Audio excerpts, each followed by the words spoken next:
तत्परम्पर्याय विद्महे ज्ञानलिङ्गेश्वराय धीमहि तन्नो गुरुः प्रचोदयात्।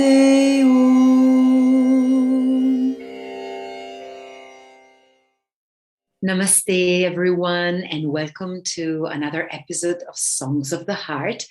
Today, this episode focuses on the amazing Gitananda family worldwide, and I'm truly delighted to have with us the most amazing Yogacharini, Marion McConnell from Canada, who now lives and teaches also in Mexico.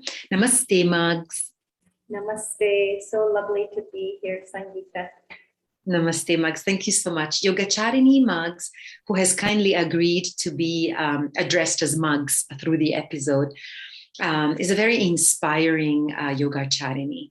She received this title from our beloved Dr. Nanda because she is definitely someone who teaches by life example. Mugs has over 40 years of sadhana practice and has come to the Gitananda family several years ago. And we will hear from Mugs about this journey. And Mugs is also the author of a most beautiful book, Letters from the Yoga Masters. And I'm delighted to be sharing this book with you. So the link will be in the description below. It's a very important book with correspondence, teachings from several masters. The book itself is a creature of Mugs because Mugs has extensive practice with several teachers, particularly with her own Acharya and Guruji. So now we will hear from Mugs. Mugs, thank you for agreeing to be here in this conversation. I would like to start the conversation with something you and I shared, which is the capacity to come into a parampara like the parampara of Swami Gitananda, Dr. Nanda, the Bhavanani family, a living tradition from another parampara. This is not an easy step. We know that even though yoga is oneness and yoga teachings are truly not only international, but they are multigalactic. So everyone from all dimensions and planes can come to any one of the paramparas. It is not always easy to welcome teachers from different paramparas as their acharyas. So I would like to start with this experience you've had with Dr. Nanda and the teachings of Swami Gitananda. Would you like to tell us a little bit about your own teacher and how you came to meet Dr. Nanda and the Gitananda family? Thank you. Thank you. Yes, it's wonderful to honor my teacher, Dr. Hari Dickman, who was from Latvia. And as a young student of yoga, well, I wasn't even a student. I was looking for someone to teach me yoga, something, from past lives, I guess, that just said, you need to learn yoga. And I didn't even know what it was.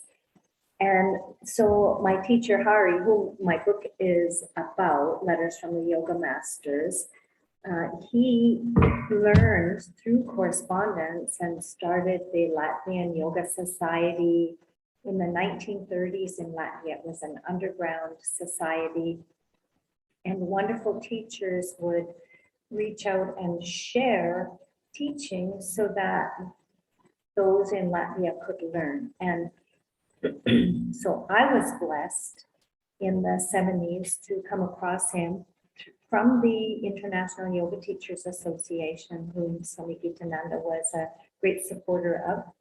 And so they guided me to Hari, and Hari opened his life to me, and I was his last disciple. He passed away while I was studying with him in his home.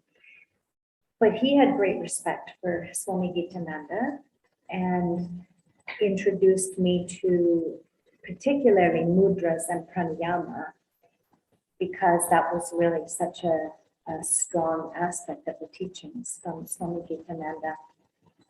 So that was the first seed planted. about the pathway with Swami Vivekananda. And so I would just say, in regards to the teachings, in the book, there are some from the Vivekananda lineage, which is so great. And Dr. Ananda, bless his soul, helped me with some of the aspects in the book. And when I sent him the book, you can just imagine some of the stuff that Dr. Ananda sees. And one of the first things he said to me is, "Oh, this is a real yoga book."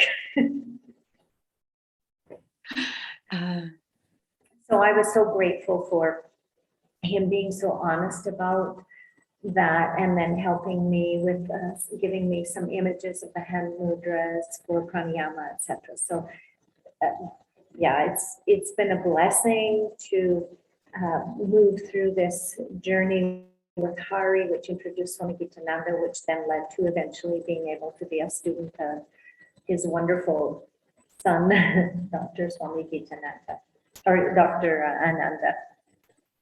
Yes, thank you.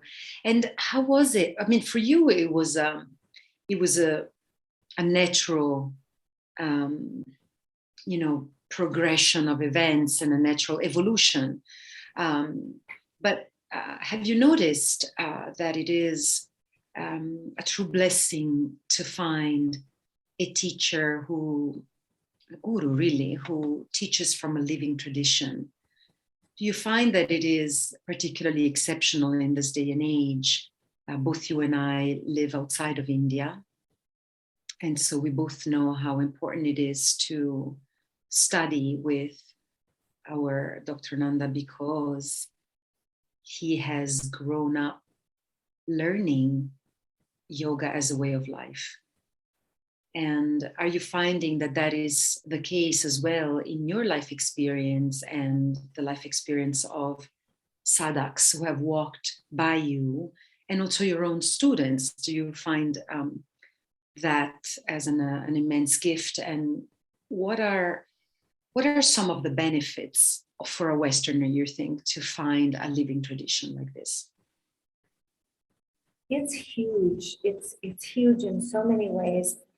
When I first sought someone to teach me yoga, it was really difficult. We had no social media.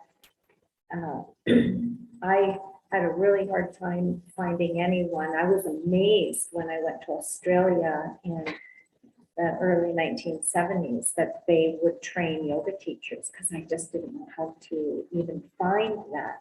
Whereas today we have the opposite problem, where there's so much out there. You have to filter through it to really come to true yogic teachings, because there's a lot of frilly stuff there. So for me to start with Hari, who was adamant that he wanted to pass on classical and valuable teachings, and then he passed away. So he sent me to the Sivananda ashram to study Hatha yoga as a foundation, because I knew nothing, and he couldn't even speak the language to me. So, and he was in his 80s, so it's like, well, where do I begin? So he sent me to the ashram to study, and I was with them for 5 months in the Sivananda tradition, Sivananda Rishiculture. And then we had a whole different conversation when I studied with him. Then it was, oh yeah, now we're like kids in a candy box, sharing terminology and knowledge together. And he was really imparting some great teachings to me. Then when he passed away, I really didn't have anyone, and that's a desert in time. It certainly was an opportunity for me to begin to share these teachings with those who were interested. And eventually then I was introduced to Bharata's Guru Thomas Ashley Farand, or Namadeva Acharya. And that's where I met Bharata. And he was a mentor for us with Namadeva in learning mantra. So I studied with him until he passed away. And mantra has always been just such a a gift in my life. And again, here was a wonderful classical teacher through the lineage of Sant Kesavadas. When he passed away, Bharata was a wonderful connection to keep that going for me. But now we both are students of Dr. Ananda. And this is a gift, how, it's like the spokes of the wheel coming to the hub. Everything in our life has guided us so that we are ready and prepared to receive. So it doesn't take away from the other teachings. Those other teachings prepared us to receive these current classical teachings because we know the value of them, we comprehend the language, and having a living guru is something so great, and one that actually will respond to you. Like every time I've ever emailed Dr. Ananda a question, he has always responded to it. It might be quick and short, but then that's all that's needed at the time. This is a gift. This is truly a gift. And this is what happened with Hari, except it had to go through the mail, through the postal system, to be able to get answers to his questions. And so I feel so blessed to be with a living guru at this time. Thank you, monks. What a beautiful, what a beautiful sharing that all the roads lead, or all the rivers join back into this ocean of wisdom of Sanatana Dharma. And so you mentioned mantra, and one of the main focuses, let's say, of the series is Nad Yoga. Would you like to share with us some of your experiences with this very ancient science of mantra? And perhaps also, because you have, your book revolves around a passing of words and correspondences and all of these voices, right, through your teacher that now you have embodied in your practice, right? And would you like to share with us what your experience is with mantra? Perhaps one experience you've had, or maybe what you hold the most dear in your heart about the teachings of mantra, and then the tail end of that question, which is a whole another question, and you can decide how you weave them together, is then meeting the parampara of Swami Gitananda through Dr. Nanda. Have you come to a different understanding, or a deeper understanding of the power of word and sound currently in your studies of the Gitananda tradition? So your general experience with mantra, how you grew in sound like that, and then your current practice. Thank you. Yes, before I met Hari, and I really wanted to find a teacher, I didn't know about Hatha Yoga at all. I had no idea what that was. I was looking for someone to teach me how to meditate since I was 14 years old. And eventually, when I went to Vancouver to go to university, I was introduced to the Maharishi Mahesh Yogi's system of teaching people to meditate. And so I received my first mantra there and my first techniques of meditation. I was so grateful for that, and I was very, very diligent with it. Then when I went to the ashram to study with Swami Vishnudevananda, we were introduced to the mantras. He would call them abstract mantras like Om, Soham, Aham Brahmasmi, meaning they just related to the oneness of all. And also the ones related to the deities like Om Namah Shivaya, or ones to Saraswati. And we would work with those mantras, and he then would initiate us into a mantra that we chose for ourselves. So then different from Maharishi Mahesh Yogi's way, where he gave us a mantra and didn't even explain the meaning behind the words. Then Swami Vishnu had us work with mantras and then asked to be initiated into a mantra. So that was another pathway for me. Then when I met Namadeva Acharya and we were studying with him, he offered to teach us more about the Gayatri and initiate us into the Gayatri Mantra, which traditionally, to use it, you needed to be initiated into it. And so when he initiated me into this mantra, that was so powerful. And he was saying the mantra into my ear over and over again. As I was receiving it, this is so funny. I felt like, you know, the story Jack and the Beanstalk.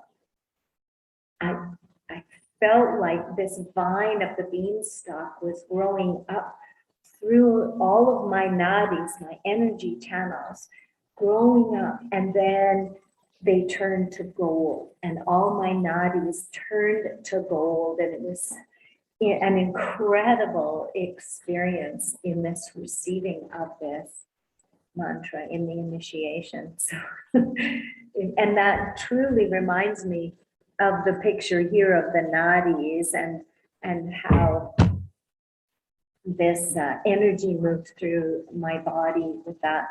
And that really indicated to me the power of mantra and the word. And I always defaulted to, in the Bible, it says in John, the book of John, in the beginning was the Word, and the Word was God. And God said, let there be light, which as we walk this path, we receive the light of wisdom. And then in the Upanishads, it says very similar that the word is Om and the word is all and the word is God. And so the parallels, the similarities simply open me up to the oneness of the divine and how the divine manifests for us to receive these teachings. And it's all through the word. And then I took Dr. Ananda's or Swami Gitananda's course in mantra this past couple of years. And in that course, of course, many of the mantras and bhajans and chants were the same as what I learned in the ashram before. And some were different, but some, because they come from the Vedas. And we're singing these ancient words today. They're so rich with power. And I say mantras daily. I say my mantras daily. Lately, I've been saying them for the healing of the world and offering my energy toward that. So they are so powerful, and you know that. Oh, thank you. I can see the gold in your eyes still. You're still gold from that experience. What a beautiful image. Oh my goodness. The gold is coming out of you still. Thank you. And wow.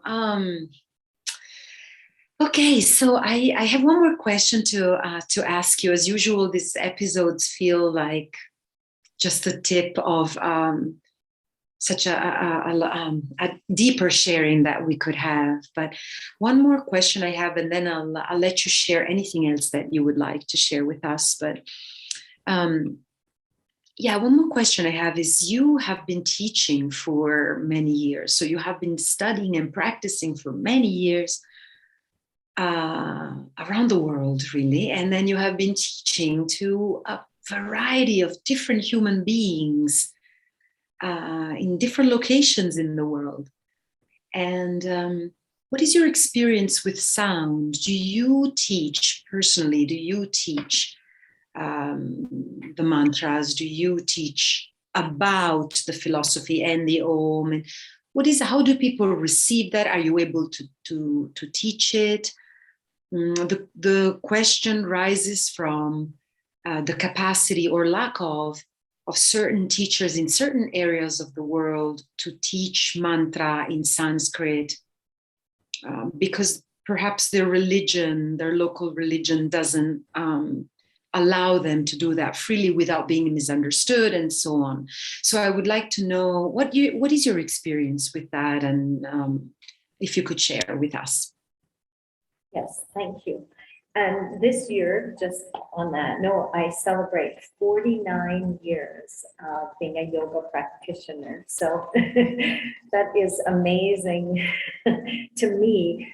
That is such a steady pathway in my life. And I feel so blessed that this is the roots of my life, is this path of yoga. I do teach mantra. I teach philosophy. When years ago, when people would ask me to teach a class or a workshop, I was a little timid to share that, but it didn't take long where it felt like incomplete. And I made a decision in my mind that those who are ready to receive it will come, and those that are not will not. And so through all the years of training teachers and leading workshops and teaching students, I have introduced mantra, mudras, bhajans to them. And I just could not teach just half the yoga. Yoga is a package deal to me. The 8 limbs of yoga are important, and the philosophy is so life-changing to comprehend the sutras and the gifts that lie within them of understanding our thought waves or the gunas or the kleshas. We need to share this information, and the more that we teach, and Dr. Ananda always says this, the more we learn, because our students ask us questions, and then if we don't have the answers, we go back and research, and it deepens our studies so much. So I do teach mantra. I introduce it to the students. We have a daily practice of mantra, pranayama, the bhajans, and it's just a very rich part of my everyday being. And I would learn them. I learned them in the ashram, but to integrate them into my lifestyle, I'll sing bhajans while I use the vacuum cleaner or cooking and infusing the food with these beautiful energies of the sounds, so that the food is gifted with that energy when you share it with others. So I think if we infuse our daily activities with mantra, the sacred sound, it changes the energy around absolutely everything that we do. And I think one of the teachings that Namadeva Acharya taught me was that our job as yogis is to embody and live to be really good, positive people in this world, because there is so much out there that is negative and damaging. And those who do that know how to do that really well, that we need to do really well being good people. And Dr. Ananda to me is a true example of that. And Amaji has, gifted him with that wisdom and knowledge to teach the rest of us to be good people, to value the lineages and the teachings that are there, because they are timeless. Thank you so much. Really wonderful. Really, really wonderful. I will be sharing in the description of this video the links to the book and the links to your classes so that everyone who's inspired to reach out to you may do that directly. Is there anything that you would like to share with us, whether it's one last memory or an excerpt from a bhajan maybe, or anything? Is there anything else you would like to share? I would like to just honor my teacher Hari for the gift of yoga that he trusted me, a young 22-year-old. Well, I was actually younger than that. I think I was 19 at the time that he invited me to study with him, and then to entrust in me the duty, the dharma, to share the teachings that were gifted to him. It is such a blessing. I cannot believe that he believed in me so deeply, and that has led me completely to where I am today, to have true teachings and to exposure to the many wonderful ancient gurus of India from the past. And so just saying the Twameva Guru Shloka. Twameva Mata Chapita Twameva Tvameva Bandhushka Sakha Tvameva Tvameva Vidya Dravinam Tvameva Tvameva Sarvam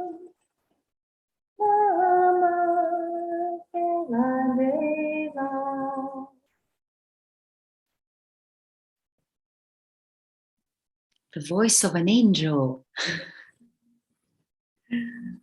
Thank you so much. Thank Sangeeta. you. Thank you, dear monks. Truly, thank you so much. We all thank you, all of us who are watching this episode. We thank you so much for tuning in today.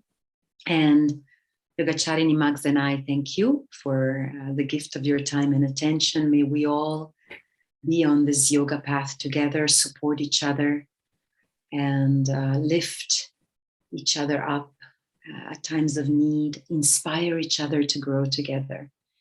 And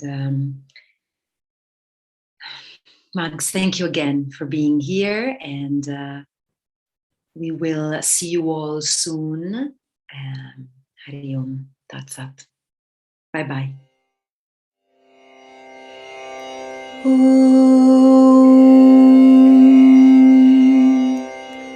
Loka samasta sukhinu bhavantu sarve janaha sukhinu bhavantu Om Shanti Shanti